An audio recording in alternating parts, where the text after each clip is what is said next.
ఏది ఇక్కడ చంద్రబాబు నాయుడు గారి ఫోటో లేదు, పవన్ కళ్యాణ్ గారి ఫోటో లేదు, లోకేష్ గారి ఫోటో లేదు. నేను ఆ రోజు అద్దంకిలో చెప్పాను ప్రతి ఒక్క లైబ్రరీలో ఉండాలి అని. మరి ఏవి అసలు ఇక్కడ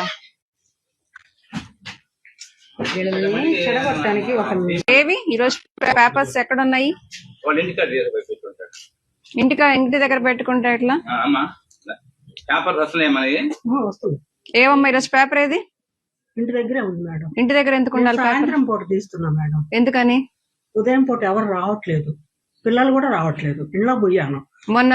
మరి సమ్మర్ క్యాంప్ పేపర్ మార్నింగ్ కూడా ఇక్కడ ఉండాలి. నేను వచ్చేసరికి డోర్స్ లాక్స్ లేవు, జస్ట్ అలా గడి పెట్టున్నారు. ఎవరైనా వస్తారు బుక్స్ తీసుకెళ్తారు. Who is responsibility for that? అమ్మా ఆమెం నీ కాపలా కాదు కదా, కాపలాదారు కాదు కదా. మరి వాళ్ళు చిన్నపోతారు, కుదరదమ్మా. రచన ఈ కంప్లైంట్ రేస్ చేసి సెక్రటరీ గారి కంప్లైంట్ పంపించు.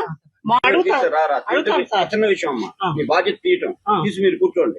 ఎవరో రిటైర్డ్ ఎంప్లాయీస్ పిల్లలు ఎవరో ఒకరు వస్తారు. మీరు ఉన్న లైబ్రరీ మధ్యపాటులో జనాలు రావట్లేదు, మేము క్లోజ్ చేస్తున్నాం అంటే మాకు లాస్ అయింది, విలేజ్ లాస్ అయింది, విలేజ్ లాస్ అయింది.